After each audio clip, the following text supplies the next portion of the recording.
Witchy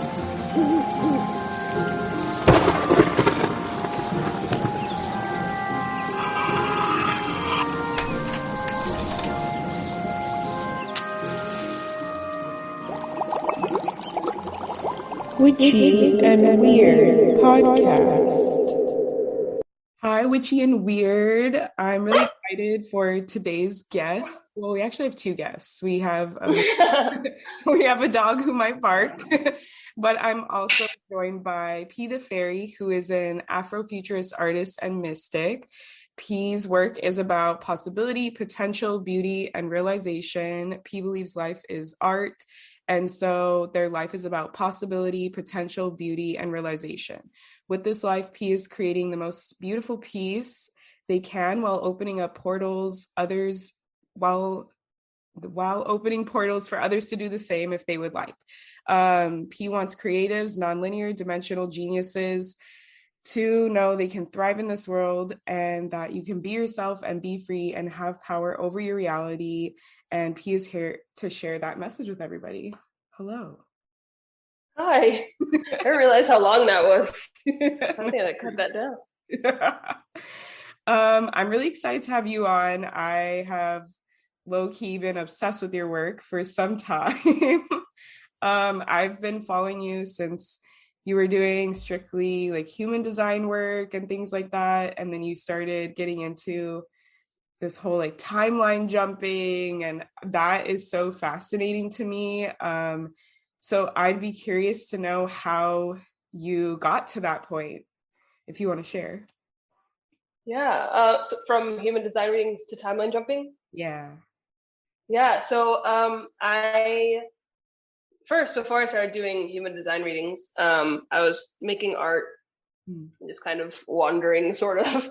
And I got interested in human design. I got obsessed with it, was doing readings for friends and things like that. And then there was a night where I was relaxing with my partner, having a fun time. And I was just in this very particular energy space of relaxation. And something happened that made me like put out human design readings. I just suddenly put it on my stories, and then from there I just started offering a ton of human design readings. Then I had people who had followed me since I've been doing art, and they noticed like how quickly my reality was shifting, and then they could see it externally. And they asked me what I was doing, and I'm like, I don't know. And then I had this download one day where I was in my room and I was like, I need to be able to translate what I've done. And I just was this open channel, and I was like, what is it called? I was reverse engineering everything that I did before I like kind of jumped into these realities. One of them was like healing my body really quickly, creating my partner, and I literally say created because sometimes I feel like I programmed him like a golem. But a lot of things change fast, and so I reverse engineered those, and timeline jumping was what was birthed out of that. And I had never heard of timeline jumping before, which is the weird thing. People are like, "Oh yeah, I'm this person's work," and I'm like, I'm like I've been a very skeptical person, so I tend to stray away from certain types of work. So I'm like, I don't know what you're talking about. But the words timeline jumping is what I was told it needs to be called, so that I did that. And then I put it out, and people have been doing some wild stuff with that audio. Nice. So what would you describe like your unique version of timeline jumping as? I would say it is, and I've summarized this quite a few times, it's knowing where I am now, dissolving where I am, and then changing my frequency, like turning the channel to the version of myself that I desire. Not only desire, but also like just connect with. It's like the first one that comes up when I look in the direction of my desire, I like merge with them. Do you actually, when you're doing this, do you actually like visualize and you see that? Oh, yep. That's awesome. Yeah. So in terms of like, I guess I'd be curious, like, what would you because this, whenever I see it, it's definitely the way that you explain it in multiple different videos. It's definitely, it feels like it's like a lifestyle, but also like an active, like intentional practice. I don't know if you like want to expand a little more on what Yeah. it is. I like that. I've never heard anyone actually break it down in that way. But yeah, because so the timeline jumping, that audio is the process that I just naturally moved my body through before I was like creating a new experience for myself. And I would like just lay down in the dark and do this. And so I made this audio, and my partner, he is like he makes music. He's like an audio magician. And I told him, I'm like, there's this energy I'm trying to express. I want you to express it in sound. So I had him make the audio that kind of went along with what I was feeling when I timeline jumped.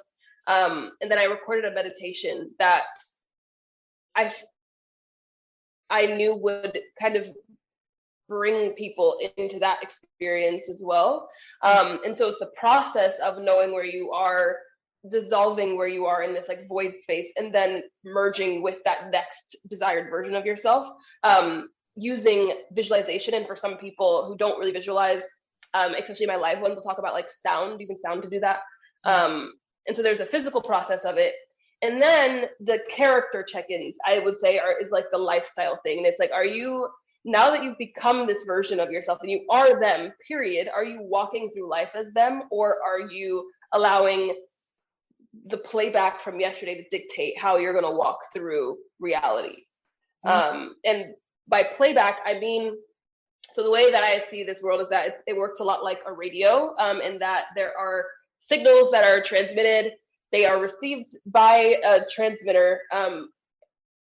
There's waveforms that are received by a transmitter, and there's information attached to the waveforms, and the radio transmitter plays back that frequency to us so we can hear it with our ears.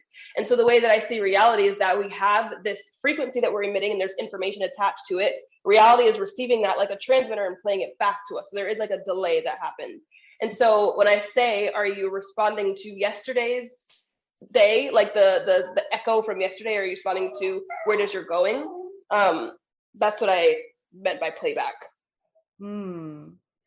Cool. So what advice would you give for people who are like, how do I find out where I am and where I want to be? So I feel like where you want to be is that's like the constant art of life. Like you're always finding out where you want to be based off of, you might meet someone who has beautiful colored hair and suddenly you want that colored hair. So it's like, there's always something that's to be created. And so letting yourself be honest about what it is you desire, being truthful with yourself about what you want, I'd say is the best way to create what you desire. Also notice like what you're not enjoying, what is the opposite of that, or what is something that is slightly better than that thing that you're not enjoying. What are those things? So that can help you to create that destination. And then knowing where you are now is all about being honest about the story of now, the meaning applied to what you're going through, the feelings you're feeling, the thoughts you're thinking. It's just being really aware of yourself now. And with timeline jumping, we do that through visualization. So like you literally like get out of your body and look at yourself and like walk around and observe yourself. And then we go through this process of feeling all the sensations in the body to just really, really be honest about what is happening now. What are you feeling literally sensationally now? I love that. Yeah, I think I really like that you mentioned like being honest that with yourself that it's going to change what you want, and that you might see something and then immediately want that. I know that you're a manifesting generator, and I am too. So that's like very manifesting generator. But I wanted to point that out for like the people listening that like, I don't know, this is something that I grew up with, and I think it's part of society that's like, you have to decide what you're going to be when you're 18 and keep working towards that till you retire when you're 65. And I love that you're just like, you can decide every single day who you want to be tomorrow, who you want to be an hour from now. Just be okay with that practice. And that was like something I'm still kind of learning, but my business helped me because I was like, oh, I like this and I like this and I like that. And so that is really, the more you can honor that. And I love how you fully embody that like in your life, at least from what I see on social media of your life, right? And I just wanted to reiterate that. I was gonna ask you like if like human design like played into this, because I feel like a lot of what you're talking about, like how I described for me, it took me a while to get to that point. So I'm curious to know like if doing human design helped you get to this point where you're like, I'm just enjoying life, I'm living the art of life, I'm feeling myself and all that kind of stuff. It definitely helps. I don't think it helps me as much as it helps other people. And that's just because like I'm someone, when it comes to belief systems, I will pick and choose what I like and I'll ignore everything else. And that's how I personally apply human design. Now I know a lot about human design. And so I feel like everyone has something that they take from human design, they use that to support themselves. So for me, what I used the most probably to support me from human design was the fact that I'm a second line. That's probably like the biggest permission that I've gotten, is the fact that like I just know how certain things work and I don't know how to sometimes explain that to people. I went to art school and dropped out because I'm like, I feel like I already know like how to do what I'm going to do. And I like, even in I always tell the story of this geometry class where the teacher was trying to teach me like geometry and it wasn't working. And it sounded like whatever he was saying, it sounded like nonsense. I don't know why, but then suddenly I heard this voice in my head tell me like, you know, geometry already. And I looked at the board and suddenly I understood everything on the board. And so like, I have a lot of experiences like that where I'm like, I know already. But it feels great that it was backed up by my human design, that I'm supposed to be like that, and that it's not just this like weird thing that I've made up about myself. So that has been very freeing for me. And then also like being an MG is pretty cool because like we're apparently allowed to pivot whenever we want. I feel like anyone can pivot. I feel like any type can pivot whenever they want, honestly. But I feel like with MGs, it's a bit more, there's a lot more impulse behind it. Like there's a lot of like, it's happening. I'm sorry. And that kind of almost chaotic energy that MGs bring to the table. That's been nice to be okay with. Yeah. I definitely, I love human design because it has helped me just have like more self-acceptance for how I am. And so I totally, yeah. I'm curious, like, because you also make really cool art that has really cool sayings on it, or like, I don't know, like mantras, or I feel like every single piece of art that you put out, it's literally like life altering, like mind blowing stuff. You're like, here's this simple like word in this cool graphic. And I'm like, whoa, what the heck? So I'd love to know more if you want to share about like your art and your process with your art and what maybe like your goal is and things like that with it. Yeah, I feel like when my process kind of changes depending on, I don't know what day it is. So like the most recent piece that I did, I like saw the words and saw the art at the same time, which usually doesn't happen. It's usually one will come before the other.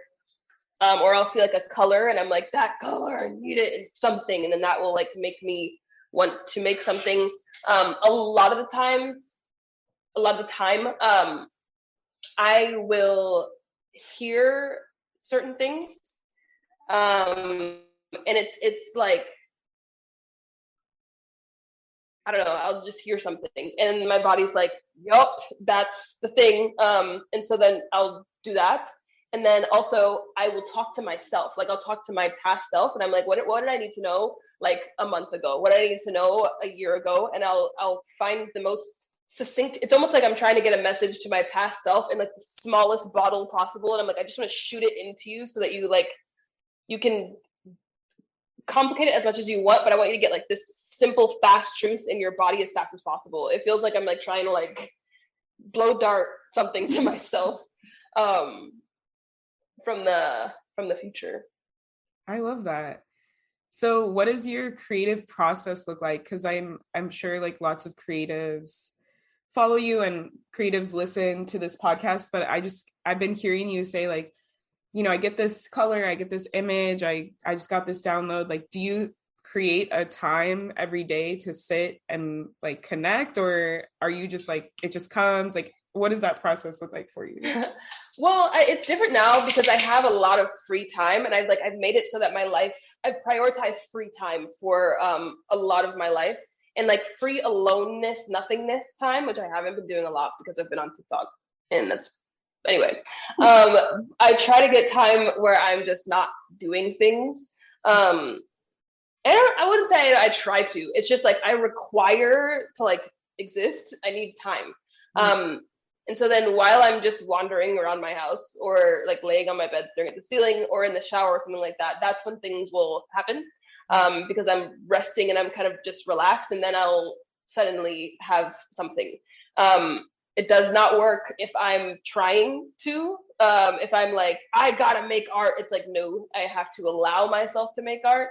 And also if I'm distracting myself with TikTok for too long, then I won't make anything either, because I can like hear everyone's stuff and it's hard. So do you ever have, I know this is like something that a lot of people talk about in the creative like sphere, like knowing that you don't have to create every idea that comes into your mind. Do you have that ever happen to you? No. I don't have a lot of ideas that come to me. That's the thing. Like I make art, probably it seems like the cycle that I'm watching myself, it seems like I make like 3 to 4 pieces a week is what happens. But I don't think of anything good until it's time.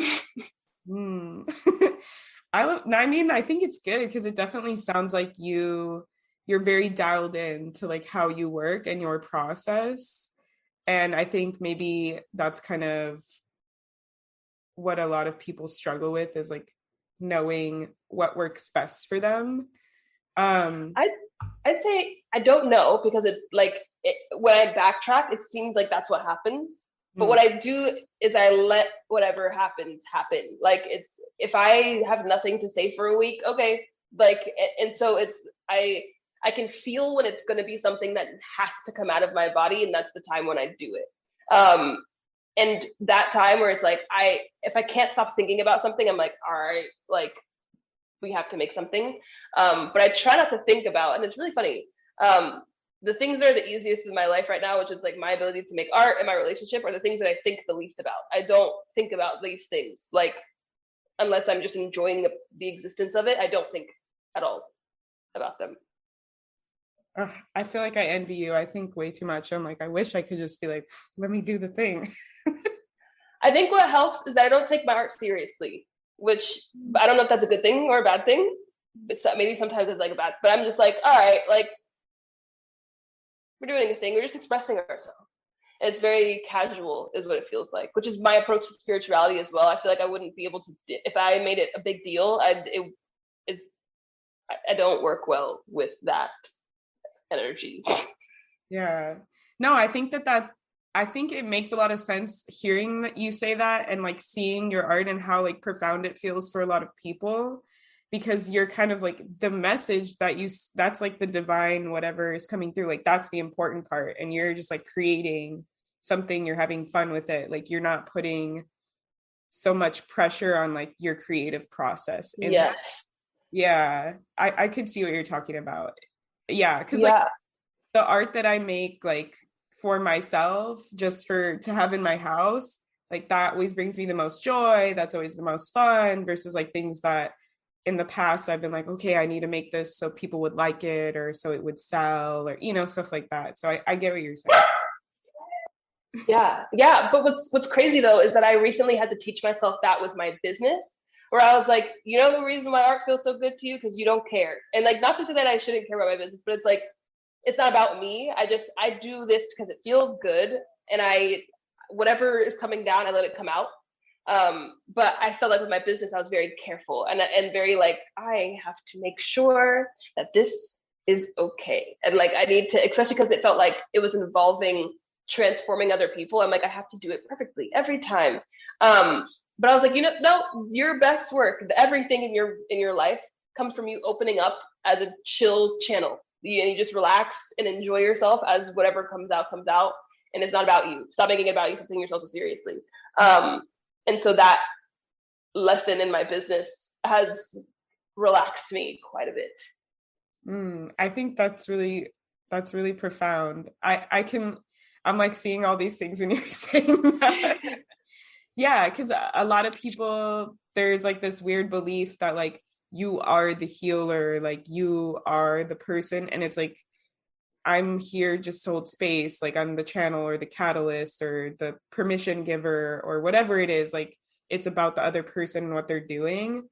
And I like how you like then take it a step further and you're like, so I'm gonna like act accordingly and like think accordingly about that. It's really, really cool. Yeah. Okay. So I do have other questions about timeline jumping. In terms of, I guess, I don't know if this is like a simple question to answer or not, but like in terms of desires, let's say like it's somebody who wants to start timeline jumping and they're like struggling with being okay with their desires or like never ask themselves like what they desire. Like what advice would you give them for that? So there's a couple things. So if for the person who's never asked themselves what they desire, I would just ask them like, what do you want to feel like? What do you feel like now? And what would you want to add to that if you're feeling kind of neutral? Like what do you want to sprinkle in there? What would feel good or open or, or if they're not having a good time, I'm like, well, what is the sensation that feels better than that? I would put your desire in that direction. For some people, they want to go to the opposite. So I'm like, what is the opposite sensation? Go there. Because some people actually, that's very available to them because it's on the same stream energetically. So some people can do that. But I'd say if for someone who's like not okay with having desire or they have some shame around desire, when it comes to certain sensations, I don't like to deal with them with my mind. Specifically, like shame is one that I feel like the mind doesn't do a great job at handling. I feel like fear in the mind, you can actually kind of talk your mind out of fear sometimes. But shame is one that it doesn't make any sense. Like it's very illogical shame. So I like to feel the sensation of the shame in my body.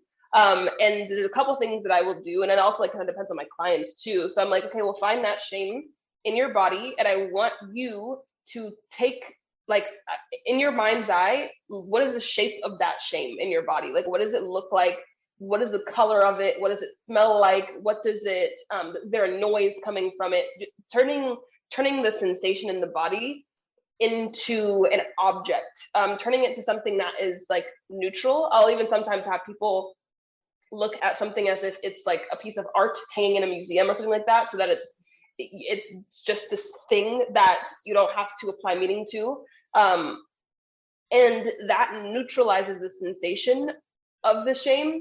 And so once doing that, see if your desires come up a bit clearer, and then what are you jealous about? Like, what do you see that someone else has that you have jealousy around? That's a desire of yours.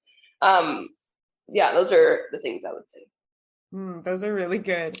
I do that a lot with clients too, like the visualizing the sensation, what does it look like? And I feel like it helps, I don't know, it just really helps our mind to understand something the more we can like accurately describe it to our whatever our experience is. But I like the idea of like removing, like looking at it like as if it's like an art piece or something on display.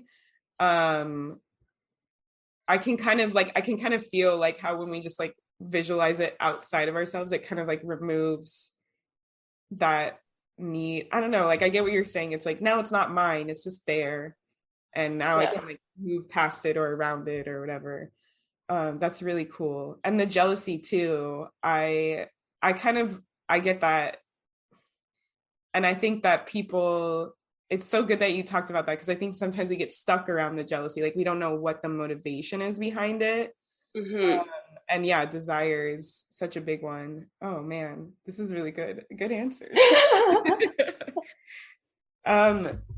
So I'm curious, like, sorry, what you what do you see like for the future in terms of timeline jumping? Is there like more that you want to like turn this into or expand it into? I don't know why I'm asking this, but I just feel like asking about the future. I have no idea. I didn't know I was gonna download timeline jumping. I don't know what's gonna happen 3 days from now. So, because well, I have something planned, but that's just in casual life. I don't know. Okay. Yeah. I know right now I like sometimes I'll offer up timeline jumping tour guides, but like every time I would think about offering it again, it felt like my body was like, no. And I'm like, okay, that's fine. So I just kind of I wait for life to give me the material and then I will do things. I know that this experience won't be the same for everybody, but I'd love to know like how you got to the place where you can like feel and hear like your body's responses, because I know everybody's body works differently, but I think just like hearing how somebody maybe can give so I mean, one thing that I like to do is visualize myself actually doing this thing and then see how I feel in response to that. Like, so let's say it's me putting out timeline jumping tour guides. The first thing that I would have to do is like open up my website thing, which is like Square, whatever.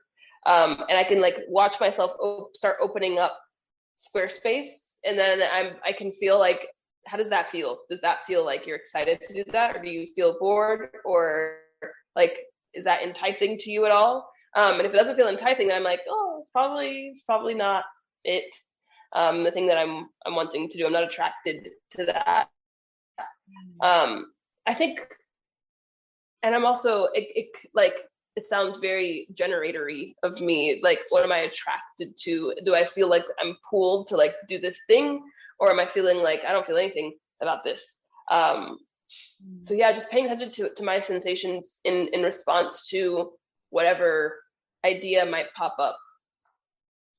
And are you, in terms of like fear, because I know you touched a little bit on that and like being able to work with the mind around fear, like have you ever had that happen where like you're visualizing and maybe it's like fear that's coming up and not just like, no, my body doesn't want to do this?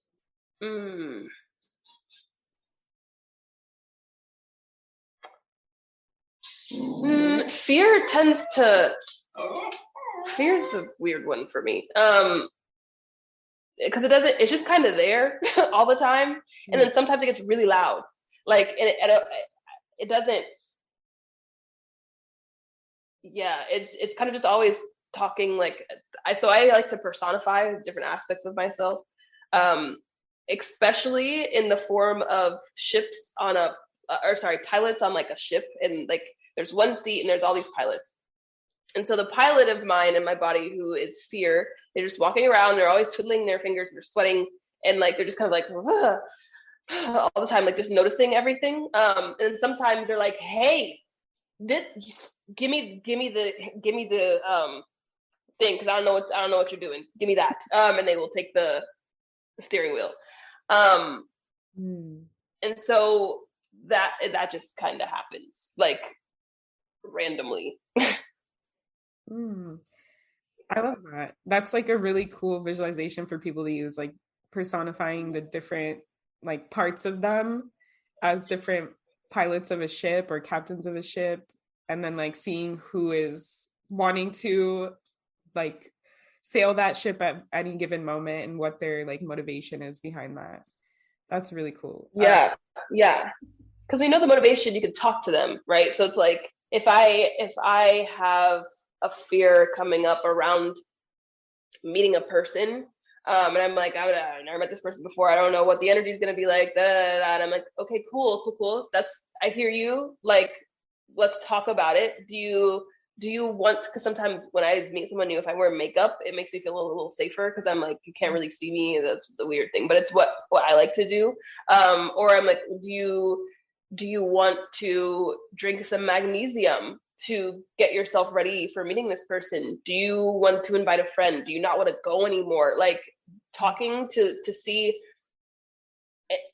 But the pilot that does do the talking is like a mediator between my desire and my fear. And they're like, what can I offer you, or how can I help, or what do I need for you not to be grabbing the steering wheel, because it's not what we want. Yeah. Oh, I really like that. When you're speaking to the fear, you have the desire present, because it's like I'm having the opposite present so that we can reach like a more balanced or rational decision that is including like both sides of my spectrum. That's yes. Cool. Yeah. So I'm not neglecting myself, or like, not hearing out certain things. Yeah. Yeah.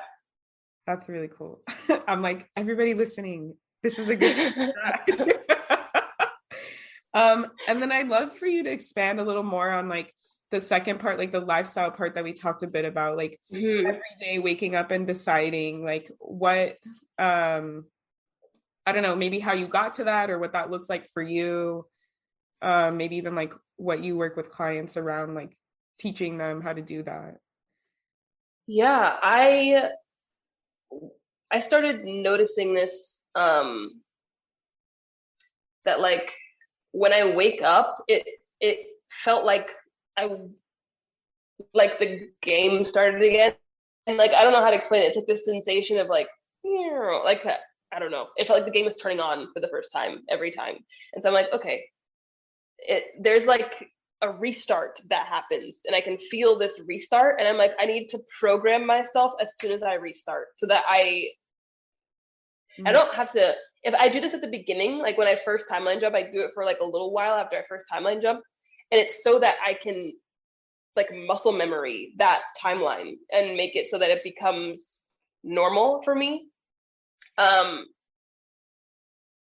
so I realized that like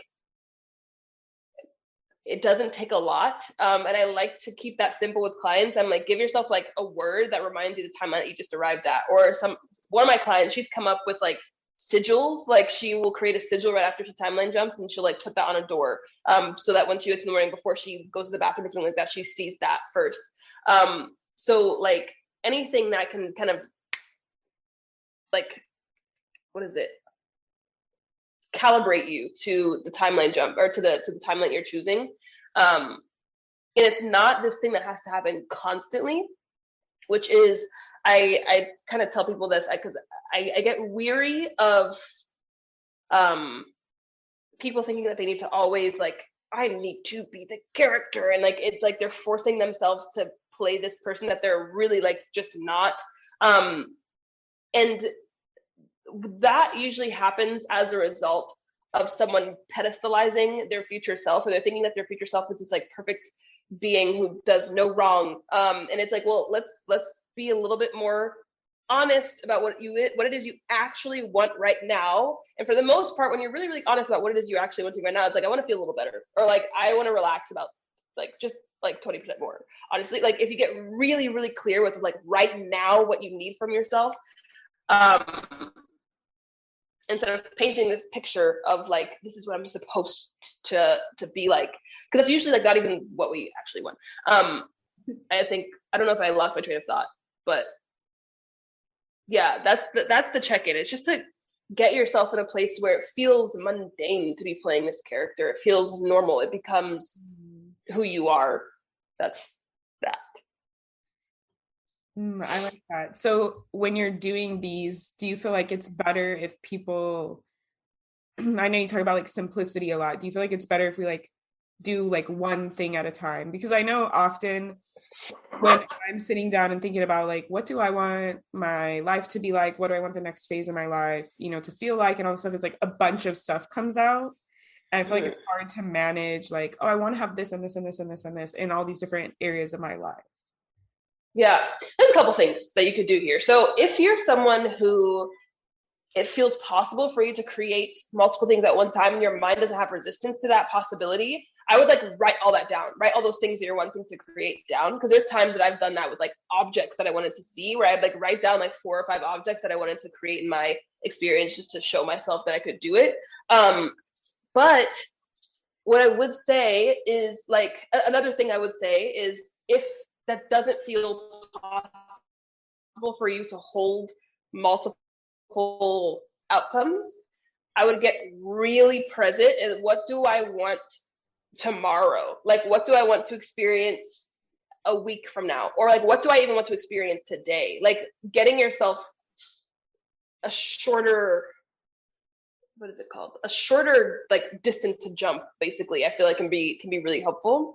And the last thing is jumping to a general sensation. So like, let's say it's, for me, like freedom is a thing that I continuously jump to. I'm always more and more freedom is like just what I love. So that has been a theme of my unconscious timeline jumps for years now. And so I'm like, I want to feel more free. And then I would like quit a job. I want to feel more free. Suddenly someone would give me a car and then suddenly I can like drive around more often. I want to feel more free. Now I pay less for rent at this one place. I want to feel more free. Okay, now I make more money. Like the more I would aim at that sensation, and different things would happen that would result in me feeling more free based off of what I was ready for.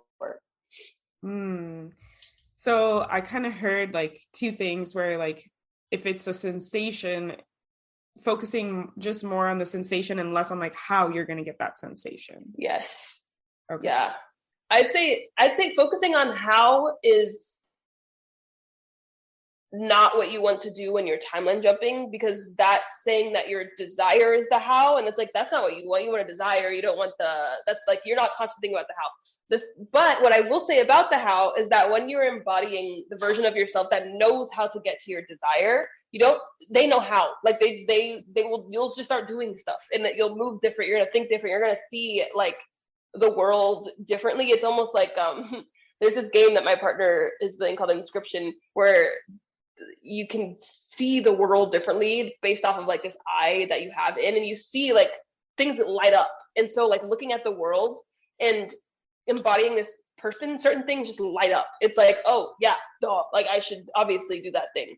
And so focusing embodiment first before the how is like the only thing that makes sense in this world, because there's a million ways to do things. So how would we know that this has to be we can't do that. Like we can try a lot. And the reason why like being super strategic or like following a certain way of being, like a lot of kids become what their parents were when they grew up, is because the path is already right there. Like you can see it, you watch someone go through that, or it's very popular. It's a very deeply ingrained path. But there's a million, thousand, billion ways to do things. Yeah, I really love that.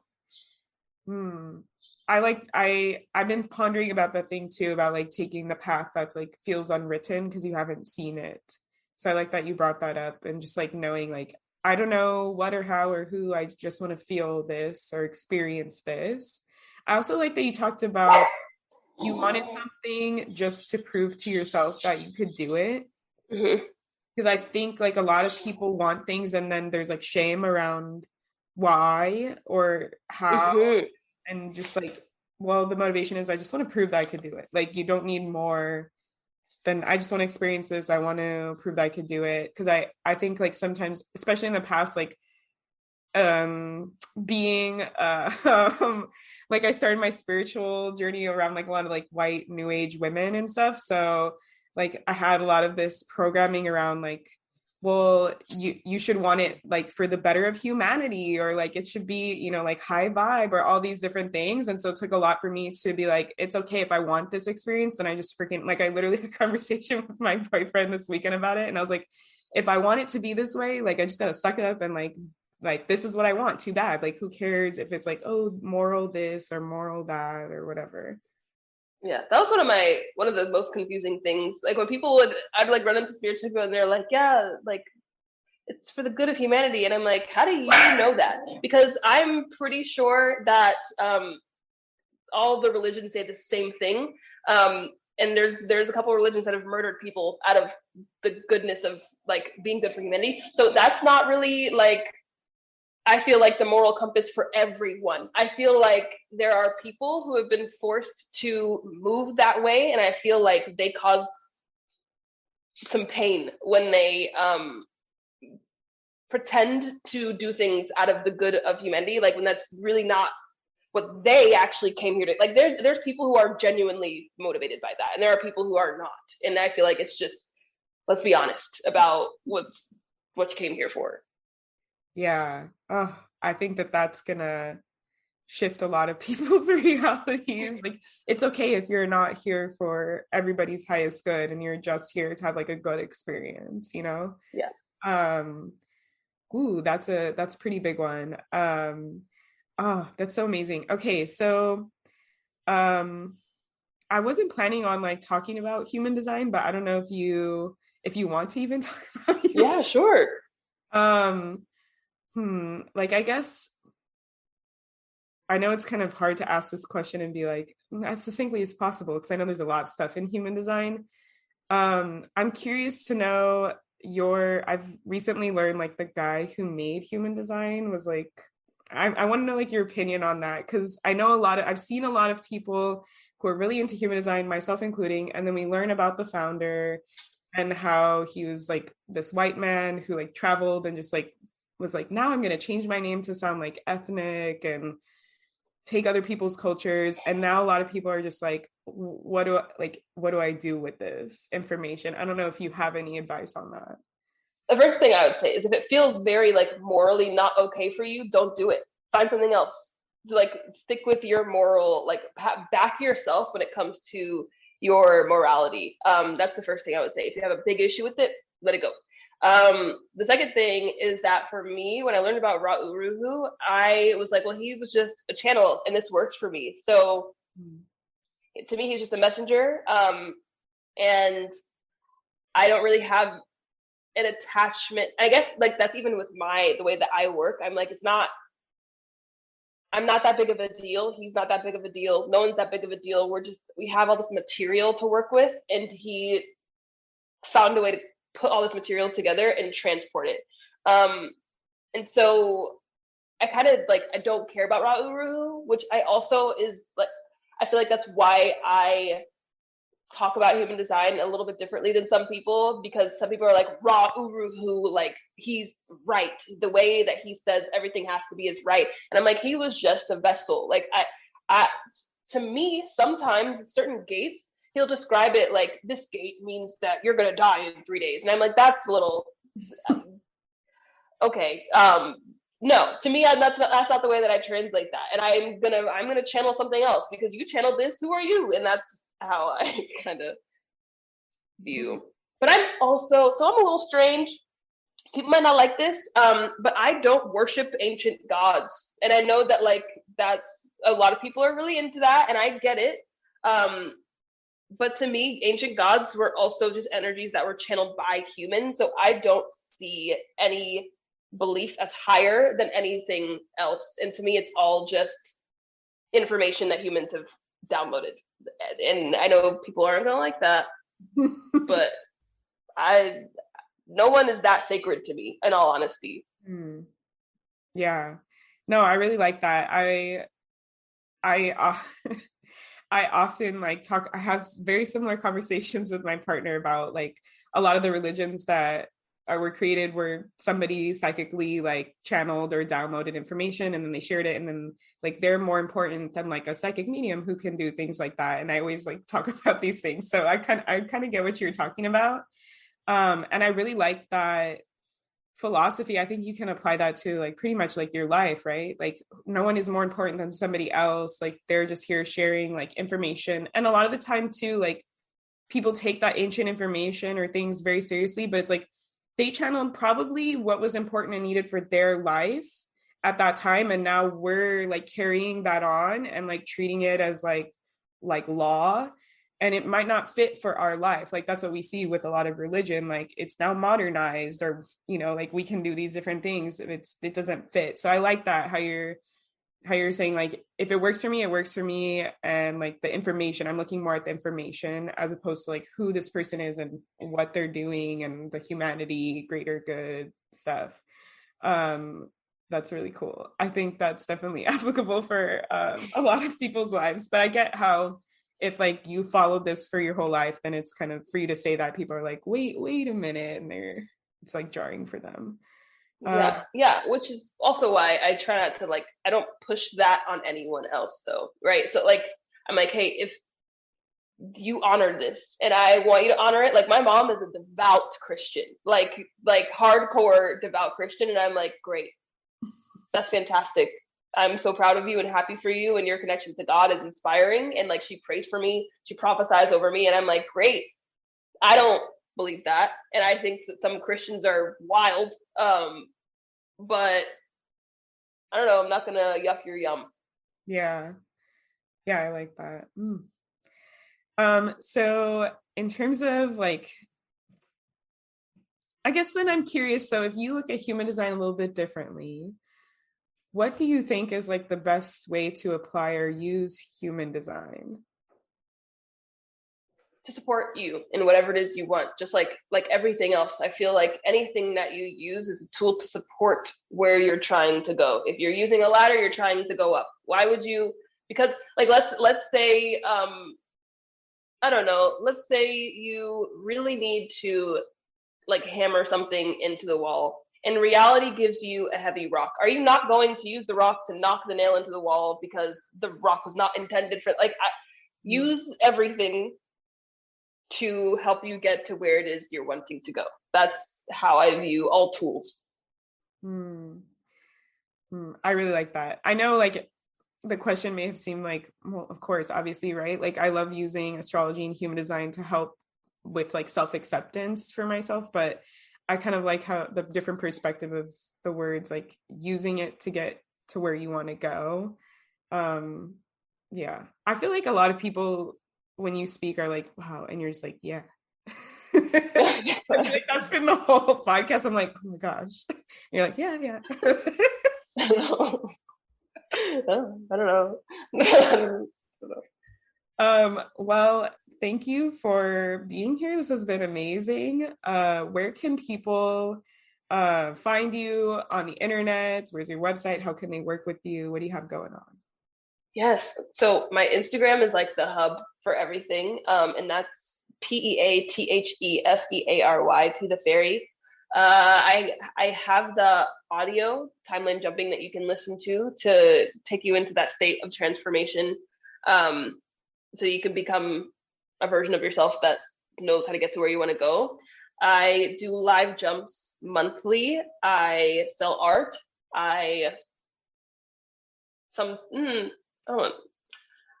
My Twitter, I sometimes just have thoughts and I'm I don't ever want to actually talk about my Twitter. So I don't even know why I brought that up. Let's just forget that I talked about my Twitter. Let's just let that go. Yeah, that's it for now. And I work with creators one-on-one who want to make something happen and want to support themselves in that process. And the voices in their head, the feelings, maybe get it all in line and on board with them creating that thing. So I do that too.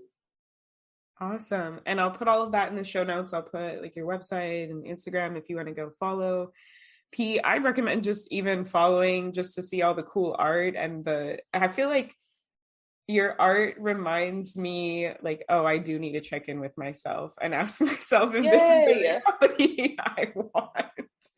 Yes. That's so cool. Visually really cool, right? So thank you so much for being here. I've had this book for a while, so I'm really excited that it finally happened. And until next time, everyone, goodbye. If you love Witchy and Weird podcasts, support us by donating monthly for as little as 99 cents at anchor.fm/witchyandweird/support. You can cancel at any time and 100% of the proceeds go directly to the pod. Or if you don't want to commit to a monthly donation, buy Amanda a coffee at ko-fi.com/wishyandweird to help fuel them while they record, edit, create, and upload content for the podcast. And if you're feeling extra generous, leave us a review on Apple Podcasts or Spotify and tell your witchy and weird friends about us too. Bye!